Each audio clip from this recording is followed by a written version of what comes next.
Ladies and gents, we have got a massive Arsenal and Premier League title race update for you guys. So make sure you go down, drop a like on the video. Make sure you have hit that subscribe button. I have got a bone to pick with all of you. 92% of you, yes, you watching the content right now, watch every single day but have not subscribed. The road to 100,000 is well and truly on.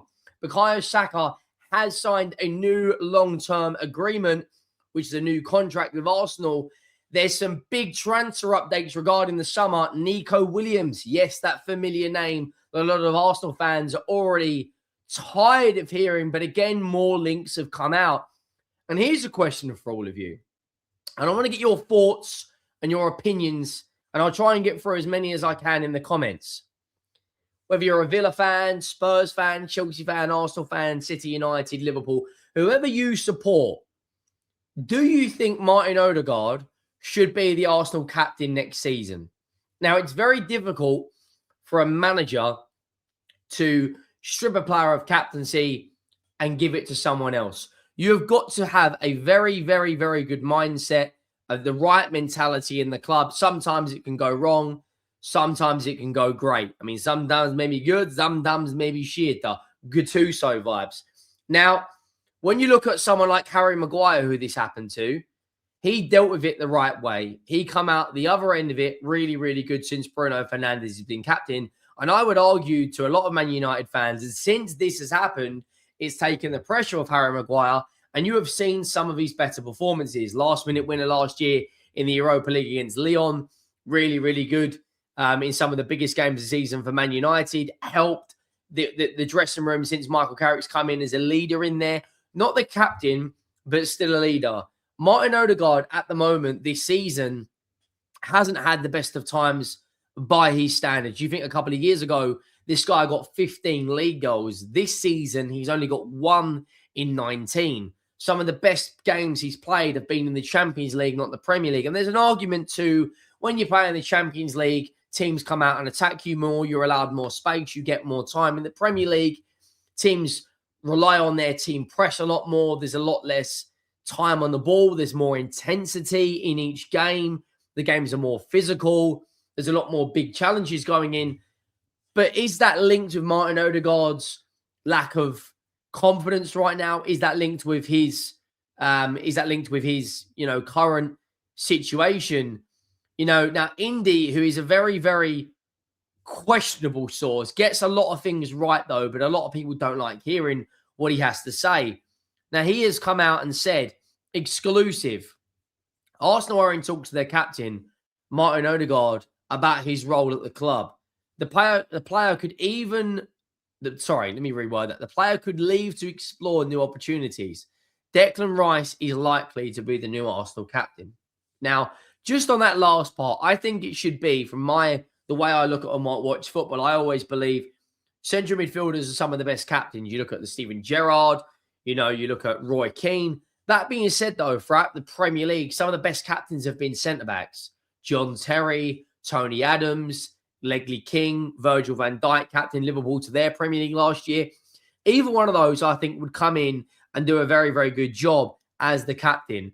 The first part about what he goes on to say, though, about his role, I think Martin Odegaard, personally, I think he would thrive a lot better in this Arsenal team if he doesn't have the pressure of captaincy on. Now, Declan Rice has been captain. He captained West Ham to the Conference League. He had a very, very good year when he was captain at West Ham. And I also think Gabriel, the way he conducts himself on the pitch, the way he goes out there and he's very passionate and he talks to the back line. I'm not saying Odegaard doesn't talk. I just think some players are captains and some players aren't. And that's not necessarily a bad thing. That doesn't make Martin Odegaard a bad player. But for me, I think Martin Odegaard would definitely improve if he, no longer, becomes the captain. I personally believe when I look at Arsenal right now, they're very, very close to winning the league. Does this maybe change things? It's going to be very, very difficult for Arsenal to go out there and strip a captain in the summer. I think if it does happen, I think he does get that right. It will be in the summer. Now, big news coming out from Sammy Mockbell, and then Fabrizio Romano has just quote tweeted it in the last 20 minutes that Bukayo Saka has indeed signed a new long-term deal at Arsenal after the verbal agreement reached months ago. It's a new 5-year deal and set to be officially confirmed soon, as Sami Mokbel reports. Key for Arsenal's future plans and always seen as untouchable. Now, the timing of that, for me, is genius by Arsenal, because they could have announced that January, they could have announced that December, October, but the 4 weeks they have got between Sunday the 22nd of February and Sunday the 22nd of March, they play the North London Derby. They play the next round of the FA Cup. They play a League Cup final. They play some big Premier League games in there as well. It's almost like the timing to get the fans all singing from the same hymn sheet, all of the fans on board with what the club want to do, what Mikel Arteta wants from the players. It's very, very good timing from the club. And I do believe, that is, the right time, to announce it. Now, Sami Mokbel, in terms of his actual report of Saka signing a new deal, according to Sami Mokbel, he has signed a £300,000 a week new contract with Arsenal, which makes him one of the highest earners at the club. Sources have been told BBC that the agreement with Saka makes the club's best player on wages in excess of £300,000 a week. Talks over a new deal have been ongoing for nearly a year, with Saka verbally agreeing to commit his future to the club in January. Saka signed a previous deal which was due to expire in 2027 and 2023, but his renewal means the 24-year-old has committed his peak years to Arsenal. So he will be an Arsenal player on this contract until he is 29 years of age minimum. The news comes as a major boost for the Gunners as they battle on 4 fronts to win silverware for the first time since 2020. The agreement is the last example of Arsenal tying down their key players. Now, what Andrea Berta has done extremely well is Gabriel Saliba, Ethan Nwaneri, Max Dowman, David Raya, Saka, Leandro Trossard has had a wage boost. Every single key player in that team, the only one that I think a lot of Arsenal fans will be looking at now to sign a new long-term deal is Declan Rice. But again, he's only been there a couple of years. He did sign a new long-term deal. So is anyone really at all surprised they haven't gone out there and issued him a new deal? Now, what's really, really interesting, speaking of deals, is in the last, I want to say, 24 hours or so, there has been a lot of talk about Neco Williams. And I know you're probably sitting there going, Henry, I'm tired of listening to this. I do not care. Now, what's really, really interesting is Neco Williams is on a huge salary at Bilbao, right? Now, he signed a big long-term contract with Bilbao.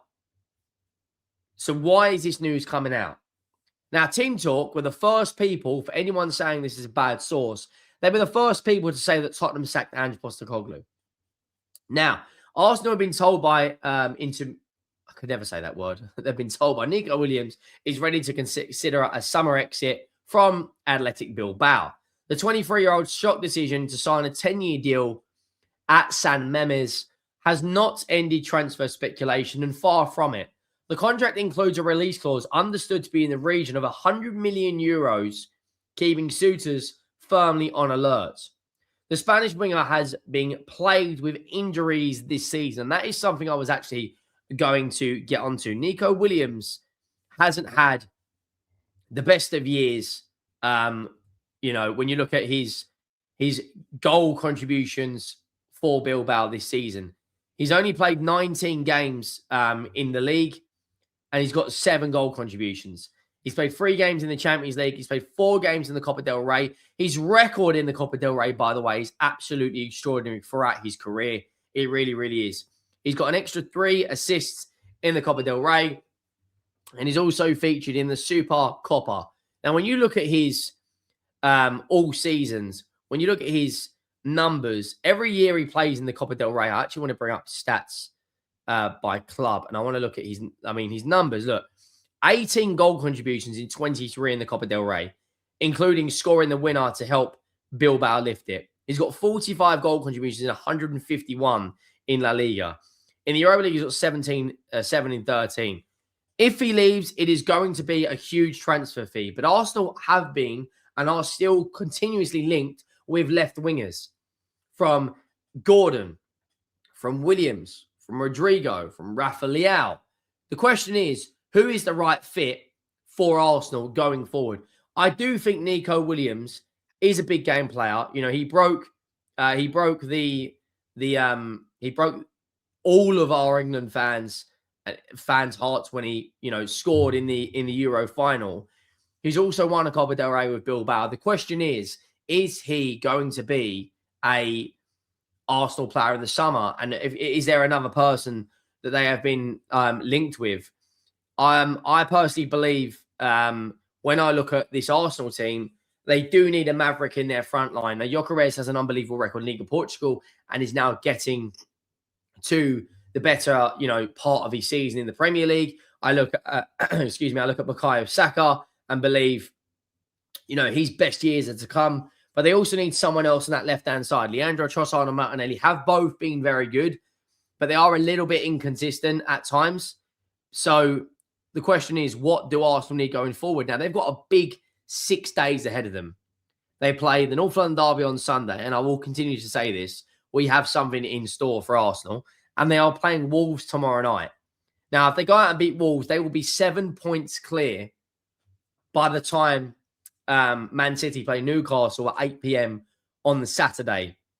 It's going to be a really, really interesting fixture tomorrow night because the lineup that they've got fit is as close to their best 11 as you could possibly get. Martinelli, Gyökeres, Saka, Ryan Zubimendi, Eze, Timber, Saliba, Gabriel, and Nketiah, David Raya. Bearing in mind, Declan Rice, Gabriel, David Raya, Yuri and Timber were all rested. Nketiah as well were all rested against, their game against Wigan where they completely demolished them inside 30 minutes. So it's going to be a big, big game, this. I do expect Wolves to be hard to beat. I don't think Arsenal will go out there and comfortably score 4 or 5 goals. If they do, fair play to them. But I do think it will be a difficult fixture to play. And then for them, it's all about building momentum going into the North London Derby, where, like I said, trust me, we have got something for that lot. But make sure you go down, drop a like. Make sure you hit that subscribe button, and I'll see you soon. I'm out.